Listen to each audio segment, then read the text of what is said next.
नरेंद्र मोदी रविवार को पश्चिम बंगाल के दौरे पर थे। उन्होंने सबसे पहले उत्तराखंड की आपदा पर अपने विचार रखे और सभी पीड़ितों को हर संभव मदद देने का आश्वासन दिया। तो साथ ही उन्होंने कहा कि आज हम मां गंगा के एक छोर पर हैं, लेकिन जो मां गंगा का स्थल है वो राज्य उत्तराखंड इस समय आपदा का सामना कर रहा है। तो वहीं प्रधानमंत्री नरेंद्र मोदी ने ममता बनर्जी पर निशाना साधते हुए कहा कि दीदी से अधिकारों की बात पूछ लो तो वो नाराज हो जाती हैं। यहाँ तक कि भारत माता के जय के नारे लगा लो तो भी वो नाराज हो जाती हैं। लेकिन देश के खिलाफ बोलने वाले चाहे जितना भी जहर उगल लें, लेकिन दीदी को गुस्सा नहीं आता। बंगाल में आप दीदी से अपने अधिकार की बात पूछ देंगे तो वो बौखला जाती है, चिलमिला जाती है। यहां तक कि भारत माता की जय के नारे लगा दो तो भी वो नाराज हो जाती है। लेकिन देश के खिलाफ बोलने वाले कितना भी जहर उगल दे, दीदी को गुस्सा ही नहीं आता है।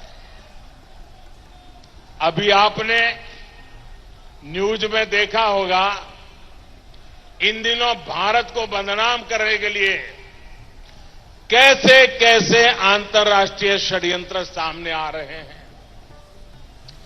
कैसी कैसी साजिशें खुल रही है। अब तो इस बात की प्लानिंग की जा रही है कि कैसे भारत को बदनाम करना है, कैसे भारत की छवि को बिगाड़ना है। तो साथ ही पीएम मोदी ने कहा कि सभी वो साथी जो बुआ और भतीजावाद से परेशान हैं, वो बंगाल की सेवा करने के लिए तड़प रहे हैं, उनसे राम राम करके यहाँ जय श्री राम करने आए हैं। जिन्हें चिंता है वे मेरे साथ जुड़ रहे हैं। अपने संबोधन में प्रधानमंत्री नरेंद्र मोदी ने कहा कि पश्चिम बंगाल की स्थिति का सबसे बड़ा कारण है यहाँ की राजनीति। यहाँ विकास वाली राजनीति नहीं हो पा रही। तो कुल मिलाकर जहाँ एक तरफ ममता बनर्जी विक्टोरिया मेमोरियल पर हुआ अपना अपमान नहीं भूल पाई हैं, तो साथ ही पीएम मोदी के साथ मंच को साझा नहीं करने की बात कही है। तो वहीं प्रधानमंत्री नरेंद्र मोदी ने ममता पर हमला बोलते हुए कहा कि देश के खिलाफ बोलने वाले चाहे कितना भी जहर उगल लें, लेकिन दीदी को गुस्सा आता ही नहीं। कैमरा पर्सन करण मेहरा के साथ लकी जगबानी, ANB न्यूज़।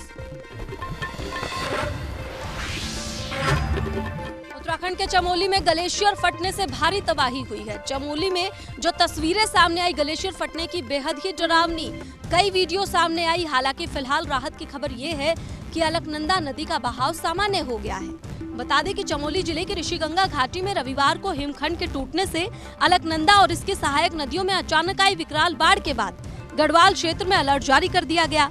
राज्य के आपदा मोचन बल की DIG रिद्धिम अग्रवाल ने बताया कि ऋषिगंगा ऊर्जा परियोजना में काम करने वाले 150 से अधिक कामगार संभवतः इस प्राकृतिक आपदा से सीधे तौर पर प्रभावित हुए हैं।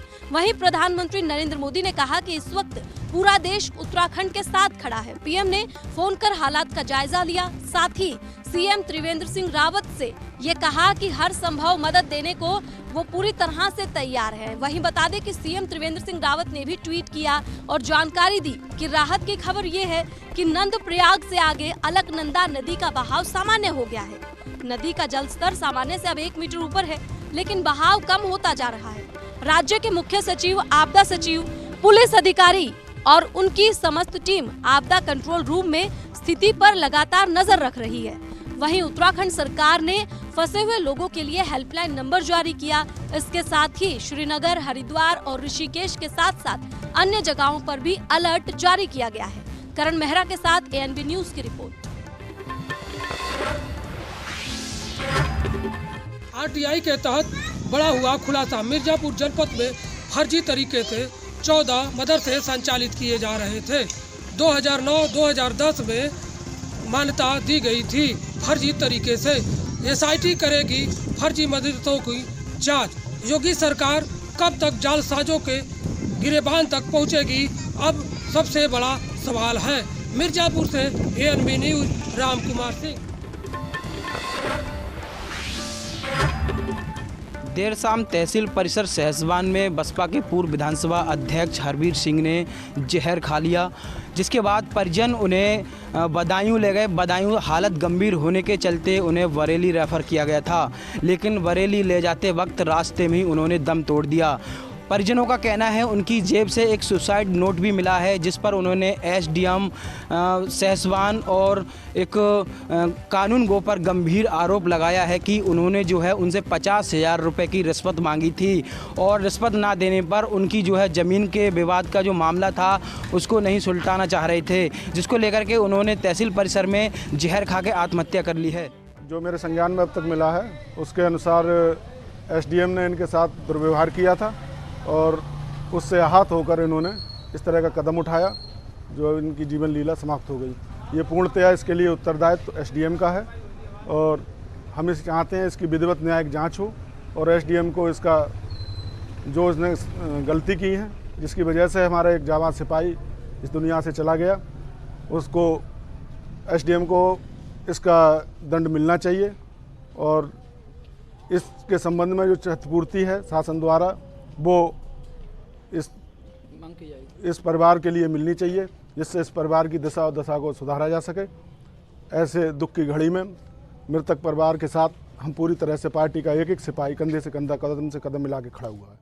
पूरे मामले को लेकर के अब माहौल गर्माता जा रहा है। बसपा के जो पार्टी पदाधिकारी हैं उन्होंने प्रशासन से कार्रवाई की गुहार लगाई है। वहीं परिजनों का कहना है कि प्रशासन जो है वो जांच की बात कह रहा है, लेकिन उन्हें जो है एफआईआर नहीं की जा रही है। लेकिन यहाँ पर जो देखा जाए तो बसपा के जो पदाधिकारी हैं वो प्रशासन से लगातार कार्रवाई की मांग कर रहे हैं, लेकिन देखने वाली बात होगी कि एसडीएम और जो कानून गो हैं उन पर एफआईआर दर्ज हो पाती है और उन पर उनकी कार्रवाई होगी। कैमरा पर्सन सौरभ पाल के साथ मैं जय सिंह, एएनपी न्यूज़ बदायूं। स्वच्छता मिशन का दावा करने वाली सरकार की पोल खुलती नजर आ रही है। इस समय हम अमेठी के दुर्गापुर रोड पर हैं। यहाँ पे जो है नालियाँ चौक हो गई हैं, भर गई हैं और नालियों की सफाई करने वाले सफाई कर्मी आते भी हैं तो महीने में एक बार आती हैं और सफाई करते हैं। आप देख सकते हैं यहाँ पे नालियाँ पूरी तरीके से भरी हुई हैं और सफाई कर्मी 10 दिन पहले सफाई करके यहाँ से चला गया है। यहाँ पे जो दुकानदार हैं उनको लगातार समस्याएं होती रहती हैं, जो भी ग्राहक आते हैं उनको भी समस्याएं होती रहती हैं और वो ग्राहक नालियों पर डाक कर जो है दुकान में जाते हैं, जिससे कहीं ना कहीं कई बार यहाँ पे दुकानदार बताते हैं कि वो गिर भी जाते हैं और ऐसे में यहाँ पे डेंगू, मलेरिया जैसे मच्छरों का भी संक्रमण बढ़ता दिखाई पड़ता है। ऐसे में यहाँ पे कुछ दुकानदार हैं, उनसे हम बात करते हैं उनको किस प्रकार की समस्याएं होती हैं। जी, क्या नाम है आपका? राजेंद्र जायसवाल। ये बताइए, यहाँ पे नाली चौक हुई है, यहाँ पे पानी भरा रहता है, ऐसे में क्या समस्याएं हैं? और ये आए दिन की समस्या है, हमेशा पानी भरा रहता है, जल भराव की वजह से बड़ी गंदगी रहती है, साफ सफाई नहीं हो पाती है, आने जाने में बड़ी दिक्कत होती है और कई बार कंप्लेन जाते हैं। अरे बड़ी सुविधा, हम लोग बड़ा इंतजाम कर दिए, पत्थर तो लगा के जा रहे हैं कस्टमर, बड़ी दिक्कत हो रही है। यहाँ पे और भी दुकानदार हैं, हम उनसे बात करते हैं, उनको किस प्रकार की समस्या की। क्या नाम है आपका? ओम प्रकाश अग्रहरी।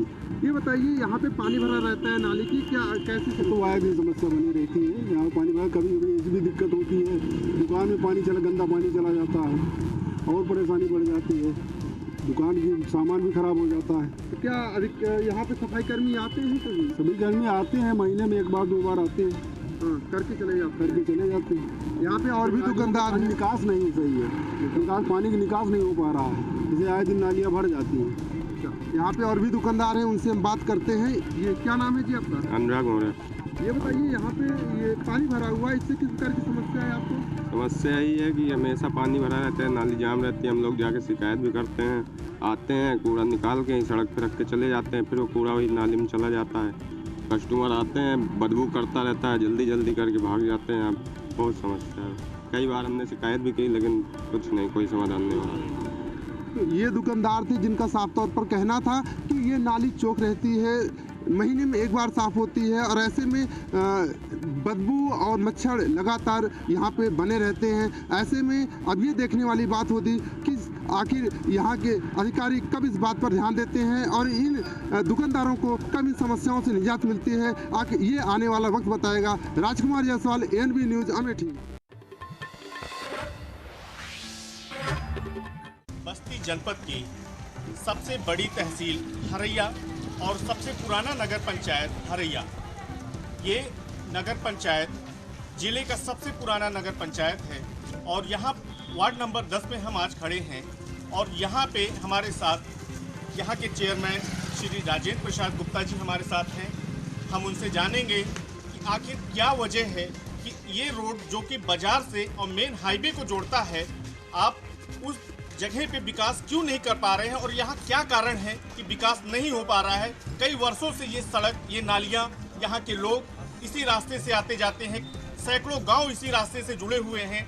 उसके बावजूद यहाँ पर आप सड़क क्यों नहीं बनवा पा रहे हैं, यहाँ की नालियाँ क्यों नहीं बन पा रही हैं और पानी लोगों के घरों तक कैसे पहुँच रहा है। सर, ये सड़क जो है इसका एस्टीमेट वगैरह बन गया है, शासन भी गया है, एक हफ्ते में आ जाएगा। तो कुछ राजनीतिक कारण के नाते 2 साल डिटेन हो गया। अब इसका जैसे एक आध हफ्ते में आता टेंडर कर दिया जाएगा तो सड़क बन जाएगी। जैसे आपके यहाँ नगर पंचायत में दावे तो बहुत किए जाते हैं, आप तीसरी बार यहाँ के चेयरमैन हुए हैं, 15 साल आपका ये तीसरा चेयरमैन ही चल रहा है आपका सर। इसके बावजूद यहाँ पर जो है विकास की गंगा कहीं बहती हुई दिख नहीं रही है। आपकी पिछले पूर्व आपकी सपा की सरकार पूर्ण बहुमत की सरकार थी, उसके बावजूद आपके सरकार की कैबिनेट मंत्री यहाँ पे हरैया के विधायक हुआ करते थे श्री राजेश्वर सिंह, उसके बावजूद यहाँ पे विकास की गंगा नहीं बहाई जा सकी है, क्या कारण है? पहले सपा की सरकार थी, उसमें 10 साल पूरा काम हुआ है, उसमें कोई नगर में कोई शिकायत नहीं थी। इस बार जो है कुछ राजनीतिक विरोध के कारण इसको काम में प्रॉब्लम आ गई। इसके लिए हम लोग प्रयास में हैं, जल्द से जल्द 1 हफ्ते 15 दिन बाद इसका टेंडर कराएंगे, सब सड़कें बन जाएंगी। बिल्कुल। आज हम खड़े हैं बस्ती जनपद की हरैया नगर पंचायत के वार्ड नंबर 10 में। ये वार्ड नंबर 10 जो है ये काफ़ी अपेक्षित और काफ़ी पिछड़ा नगर पंचायत का वार्ड है और यहाँ पर विकास देखने को भी नहीं मिलता है। यहाँ पर विकास के दावे उस समय और खोखले हो जाते हैं जब इसकी ज़मीनी हकीकत देखी जाए।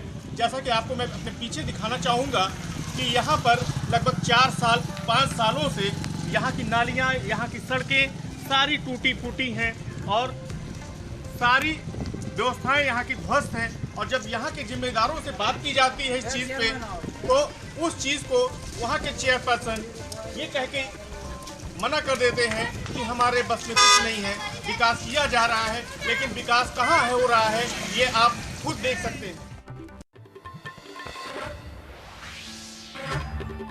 उत्तराखंड के चमोली में ग्लेशियर फटने से गंगा नदी पर बाढ़ की संभावना बढ़ गई है, जिसको लेकर बिजनौर प्रशासन भी अलर्ट हो चुका है। आपको बता दें कि पूरी तरह से उत्तराखंड से सटा हुआ जिला बिजनौर कहलाता है, जो कि उत्तर प्रदेश का सबसे पहला जिला है बिजनौर। आपको बता दें यहाँ पर डॉक्टर धर्मवीर सिंह एसपी का साफ साफ कहना है, पूरे थाना प्रभारियों को निर्देश दे दिया गया है, जो भी गंगा घाट के पास गाँव आ रहे हैं वहाँ के लोगों को सुरक्षित जगह पे पहुँचाया जा रहा है। जनपद में ग्लेशियर फटने से बाढ़ आने की पूरी संभावना है। शासन की तरफ से भी अलर्ट जारी किया गया है। उसी के क्रम में चूँकि उत्तर प्रदेश का गंगा के तट पर बिजनौर पहला जनपद है, पूरे थाना क्षेत्र के माध्यम से बीट सिपाही, हल्का प्रभारी, थाना प्रभारी के माध्यम से तथा ग्राम प्रधान, चौकीदार, बीडीओ के माध्यम से जिला प्रशासन द्वारा एवं मेरे द्वारा अलर्ट जारी किया गया है। लोगों को आगाह किया जा रहा है गंगा के तट की तरफ न जाए। वो बाढ़ के संभावित को लेकर के जो प्रिकॉशन लेने उसको तत्काल लें, अलर्ट करने की कार्रवाई लगातार जारी है, जिसको लेकर पूरी तरह से बिजनौर प्रशासन अलर्ट है। कैमरा पर्सन के साथ मैं Jay Pandey, ANB news Bijnor.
Mumbai crime branch ने मलाड मड़ के एक रिसोर्ट पर छापेमारी की है, जहां से 5 लोग गिरफ्तार हुए हैं। पुलिस की माने तो ये आरोपी लॉकडाउन से लेकर अब तक कई ऐसी पॉर्न फिल्म बनाए हैं, जिसे लेकर क्राइम ब्रांच मामले की जांच कर रही है।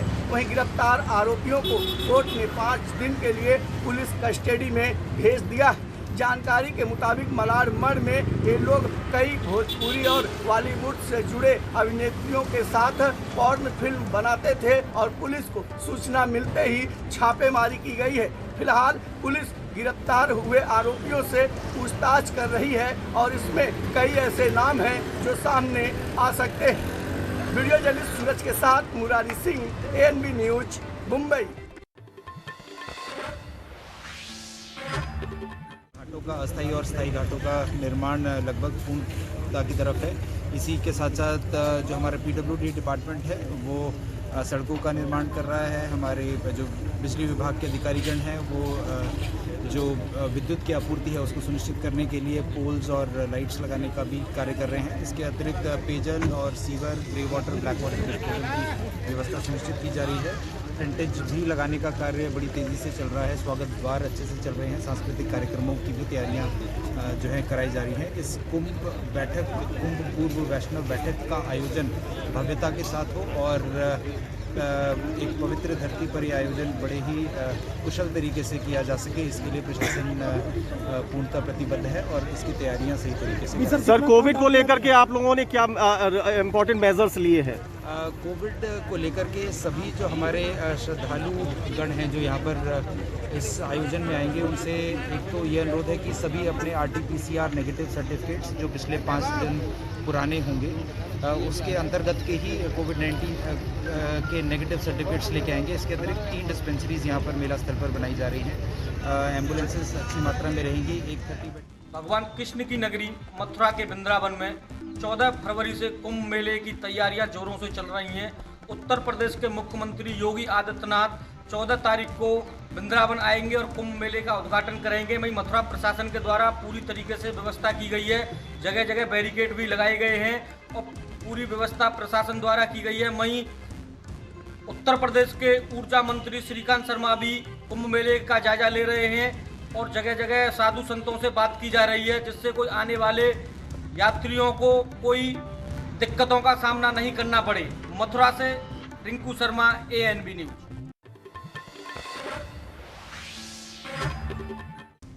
देखो जी, ਤੁਸੀਂ ਆਪ ਦੇਖਿਆ ਹੈਗਾ ਪੂਰਾ ਜਿਹੜਾ ਸ਼ਹਿਰ ਸੀਗਾ ਉਹ ਸਾਰਾ ਨਿਕਲ ਕੇ ਆ ਗਿਆ। ਆ ਢੋਲ ਟਮੱਕਿਆਂ ਦੇ ਨਾਲ ਜਿਹੜੇ ਉਮੀਦਵਾਰਾਂ ਦੇ ਜਿਹੜੇ ਸਮਰਥਕ ਨੇ ਉਹ ਨਾਲ ਲਾਏ ਹੈਗੇ ਆ, ਤਾਂ ਮੈਨੂੰ ਤਾਂ ਇਹ ਲੱਗਦਾ ਕਿ 31 ਦੀਆਂ 31 ਸੀਟਾਂ ਜਿਹੜੀਆਂ ਕਾਂਗਰਸ ਪਾਰਟੀ ਜਿੱਤੇਗੀ। ਗੱਲ ਕਰੀਏ ਸੁਖਬੀਰ ਬਾਦਲ ਜੀ, ਉਹਦਾ ਕਹਿਣਾ ਵੀ ਸਾਨੂੰ ਪਹਿਲਾਂ ਵੀ ਬਹੁਤ ਸੀ ਇਸ ਇਲੈਕਸ਼ਨ ਦੇ ਵਿੱਚ ਕਿ ਕਹਿੰਦੇ ਕਾਂਗਰਸ ਨਾਲ ਗੁੰਡਾਗਰਦੀ ਕਰ ਸਕਦੀ ਹੈ। ਨਹੀਂ, ਸੁਖਬੀਰ ਬਾਦਲ ਉਹਨਾਂ ਨੂੰ ਆਪਣਾ ਜਿਹੜਾ ਪੁਰਾਣਾ ਜਿਹੜਾ ਟਾਈਮ ਸੀਗਾ ਨਾ ਉਹ ਸਤਾਉਂਦਾ, ਉਹ ਕਰਦੇ ਰਹੇ ਆ ਗੁੰਡਾਗਰਦੀ, ਪਰ ਉਰੇ ਬਿਲਕੁਲ ਗੁੰਡਾਗਰਦੀ ਨਹੀਂ ਹੋਣੀ। ਬੜੇ ਸ਼ਾਂਤਮਈ ਜਿਹੜਾ ਤਰੀਕੇ ਨਾਲ ਚੋਣਾਂ ਹੋਣਗੀਆਂ, ਕਿਉਂਕਿ ਉਹ ਗੁੰਡਾਗਰਦੀ ਕਰਦੇ ਰਹੇ ਆ। ਗੁੰਡਾਗਰਦੀ ਦੇ ਕਰਕੇ ਉਹ ਤਾਂ 9 ਵਜੇ ਨੂੰ ਬੂਥ ਲੁੱਟ ਲੈਂਦੇ ਸੀਗੇ ਤੇ ਮੁੜ ਕੇ ਕਿਸੇ ਨੂੰ ਵੋਟ ਨਹੀਂ ਸੀ ਪਾਉਣ ਦਿੰਦੇ ਹੈਗੇ, ਪਰ ਕਾਂਗਰਸ ਬਿਲਕੁਲ ਐਦਾਂ ਨਹੀਂ ਕਰੇਗੀ। ਕਾਂਗਰਸ ਨੂੰ ਲੋਕਾਂ ਦੀ ਸਪੋਰਟ ਆ। ਟੋਟਲ ਫਲॉप ਸੀ ਉਹਨਾਂ ਦਾ, ਤੁਸੀਂ ਦੇਖਿਆ ਹੀ ਆ। ਟੋਟਲ ਫਲॉप ਆ ਪ੍ਰੋਗਰਾਮ। ਇਹ ਜੇ ਇਦਾਂ ਦਾ ਕਿਤੇ ਹੁੰਦਾ ਹੈਗਾ, ਮੇਰੇ ਤਾਂ ਇੱਕ ਵਾਰਡ 'ਚੋਂ ਵੀ ਉਹਨਾਂ ਜਿੰਨੇ ਉਹ ਸਾਰੇ ਉਹਦੇ ਨਾਲ ਜਿੰਨੇ ਵੀ ਚੱਲੇ ਫਿਰਦੇ ਆ, ਇੱਕ ਵਾਰਡ 'ਚੋਂ ਹੀ ਮੇਰੇ ਉਹਨੇ ਬੰਦੇ ਆਏ ਆ ਢੋਲਾਂ ਖੜਕਾ ਕੇ। ਇਸ ਵੇਲੇ ਅਸੀਂ ਮੌਜੂਦ ਹਾਂ ਰਾਜਪੁਰਾ ਸ਼ਹਿਰ ਦੇ ਵਿੱਚ, ਜਿੱਥੇ ਕਿ ਆਮ ਆਦਮੀ ਪਾਰਟੀ ਵੱਲੋਂ ਰੋਡ ਸ਼ੋਅ ਕੱਢੇ ਜਾ ਰਹੇ ਤੇ ਕਾਂਗਰਸ ਪਾਰਟੀ ਵੱਲੋਂ ਇੱਕ ਰੈਲੀ ਦਾ ਆਯੋਜਨ ਕੀਤਾ ਗਿਆ, ਜਿੱਥੇ ਕਿ ਪਟਿਆਲਾ ਦੇਖੋਗੇ ਕਿ ਸਾਂਸਦ ਮਹਾਰਾਣੀ ਪਰਨੀਤ ਕੌਰ ਇੱਥੇ ਪਹੁੰਚੀ ਹੈ ਤੇ ਹਰੇਕ ਪਾਰਟੀ ਦੇ ਵੱਲੋਂ ਇਹੀ ਕਿਹਾ ਜਾ ਰਿਹਾ ਹੈ ਕਿ 31 ਦੀ 31 ਸੀਟਾਂ ਅਸੀਂ ਜਿੱਤਾਂਗੇ। ਲੇਕਿਨ ਨਾਲ ਨਾਲ ਸਮੇਂ ਦੱਸੂਗਾ ਕਿ 31 ਦੀ 31 ਸੀਟਾਂ ਕੌਣ ਜਿੱਤਦਾ ਹੈ। ਲੇਕਿਨ ਗਰਮਾ ਗਰਮੀ ਦਾ ਮਾਹੌਲ ਜਿਹੜਾ ਹੈ ਸਾਫ਼ ਤੌਰ ਤੇ ਦੇਖਣ ਨੂੰ ਮਿਲ ਰਿਹਾ। ਰਾਜਨੀਤੀ ਦਾ ਜਿਹੜਾ ਅਖਾੜਾ ਹੈ ਔਰ ਰਾਜਪੁਰਾ ਦੇ ਵਿੱਚ ਜਿਹੜਾ ਹੈ ਪੂਰਾ ਭਖਦਾ ਨਜ਼ਰ ਆ ਰਿਹਾ ਹੈ। ਪਟਿਆਲਾ ਤੋਂ ਕੈਮਰਾਮੈਨ ਕਵਲਜੀਤ ਦੇ ਨਾਲ ਅਵਿਨਾਸ਼ ਕੰਬੋਜ, ANB ਨਿਊਜ਼ ਰਾਜਪੁਰਾ।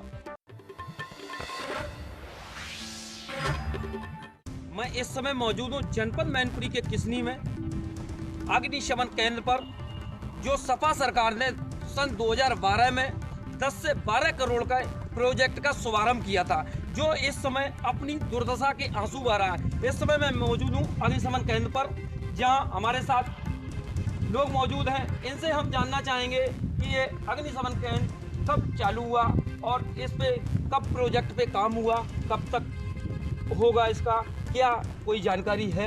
क्या नाम है आपका? हमारा नाम रमेश चंद है। ये सपा सरकार थी तब ये बना है, तब से कोई भी ये इसमें ईंट नहीं लगी और ना बना है। इसमें मतलब दंदल वाले भी आदमी आते हैं, हर तरीके के आदमी आते, वो कुछ छूता है, कुछ भी कुछ छूता है। मेरा कहना ये है सरकार दोबारा से इसको ही बनना चाहिए। कोई अधिकारी इस अग्निशमन की सुध लेने आता है या नहीं आता? नहीं, कोई अधिकारी भी नहीं आता है। अधिकारी केवल फायर ब्रिगेड वाले आते हैं, जब कभी चक्कर मार जाते हैं। वो भी कहते हैं ये कब चालू होगी, चालू हो जाए तो मैं भी जल्दी आ जाए, हमारी भी सुरक्षा हो जाए। मैं भी दूसरे की जगह में रुके पड़े हुए हैं, ब्लॉक पर रुके हैं, वो भी यही भी बोलते हैं। आ जाते हैं, कभी 6 महीने में आते हैं, कभी महीना पर आते हैं, वो भी चक्कर लगा जाते हैं और कोई भी अधिकारी नहीं आता है। 1 साल से कुछ पहले दिन हो गए हैं, तब मैनपुरी के सीओ पे साहब आए थे, सीओ को आप चेक कर चले गए।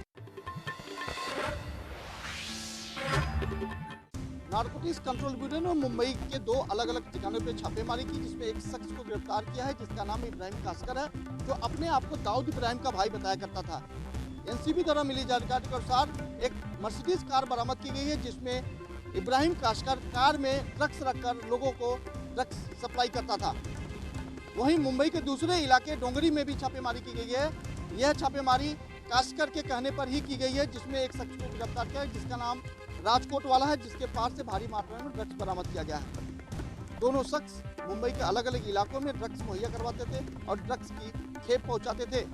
फिलहाल एनसीबी इस मुकाम पे पहुंची है कि आखिर ये दोनों शख्स किसके लिए काम करते थे और कितनी बड़ी मात्रा में ड्रग्स मुहैया करवाते थे। Camera person Mumbai. कृषि कानून को लेकर विरोध लगातार जारी है। वहीं आज 2 और किसानों की मौत हो गई है। एक किसान ने आत्महत्या कर ली है। वहीं बताया जा रहा है कि किसान फांसी लगाकर आत्महत्या कर चुका है टिकरी बॉर्डर पर। जानकारी के मुताबिक दूसरे किसान की मौत दिल का दौरा पड़ने से हुई है। आत्महत्या करने वाला किसान कुछ ही दिन पहले आंदोलन में शामिल हुआ था। किसान साथियों ने बताया कि पिछली रात वो बहुत ज्यादा निराश था, निराश भरी बातें भी कर रहा था। इस किसान ने देर रात टिकरी बॉर्डर में फांसी लगाकर आत्महत्या की है। क्या किसानों के साथ ऐसे ही अत्याचार होता रहेगा? आखिरकार किसान की आत्महत्या का दोषी कौन है? कैमरामैन करण के साथ सुमन पाल की रिपोर्ट।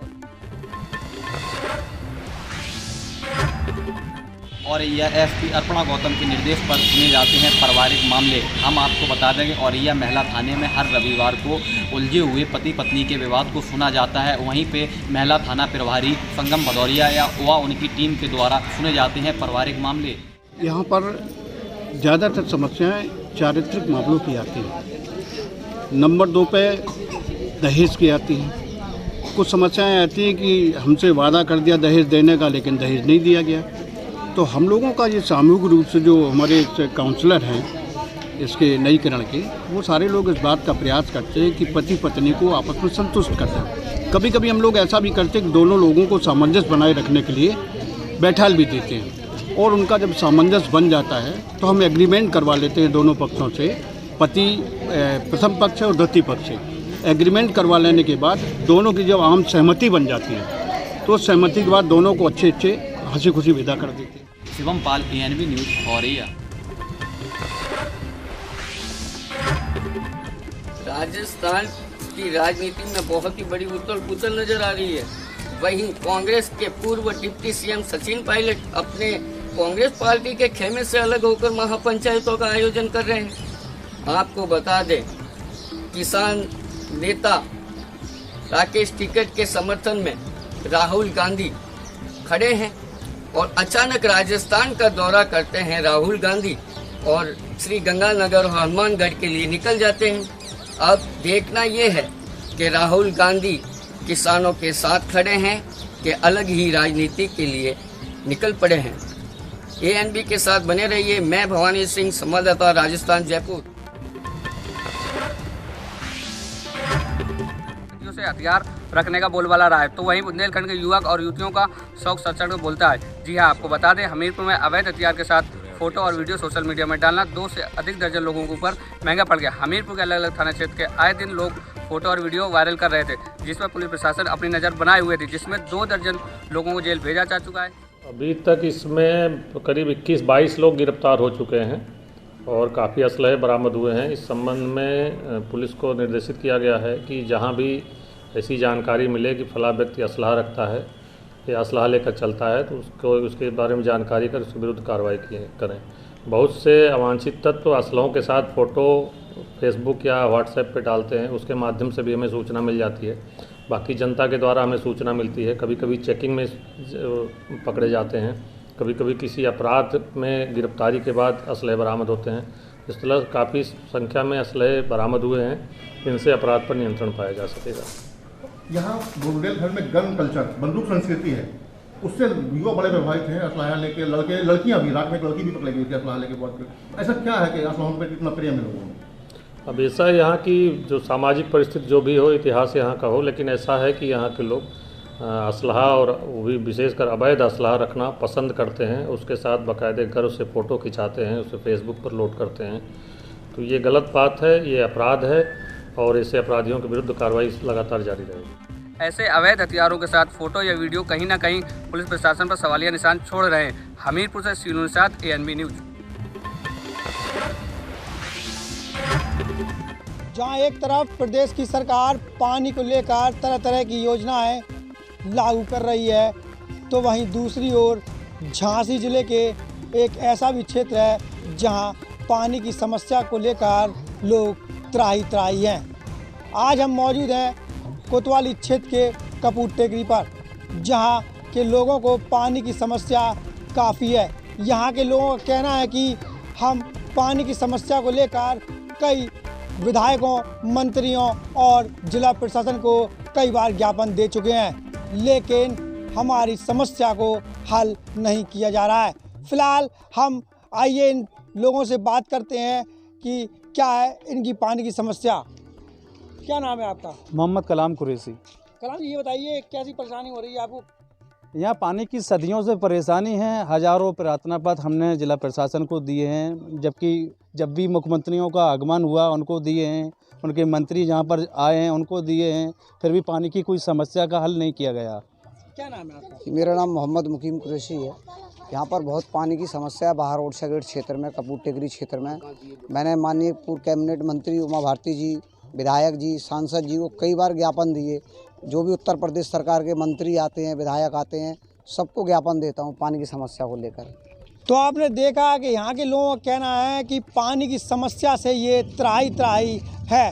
फिलहाल हम और भी लोगों से बात करते हैं। यहाँ हमारे साथ महिलाएं भी मौजूद हैं, तो महिलाओं से पूछते हैं। क्या नाम है माता जी आपका? हमारा नूरिया नाम है। नूरिया जी, ये बताइए क्या परेशानी है? पानी की परेशानी है सारा में। कितने दिन से परेशानी? बहुत दिन से पानी की। हमें रोटी ना मिले एक बार को पानी तो मिले भाई, हैं? खाना ना मिले पानी तो मिले, सफाई क्या करेंगी? बच्चे हमारे हैरान होते हैं। कटीली न कटीली रोलती है, हम तो नहीं बनती कटी। तो जल संस्थान के लोग पानी नहीं देते आपको? पानी कहाँ है इधर? पानी है ही नहीं इधर। तो आपने देखा कि यहाँ के लोगों का बार बार यही कहना है कि हमें पानी दें, चाहे रोटी ना दें। कैमरा पर्सन के साथ मोहम्मद शहजाद, ANB न्यूज, झांसी।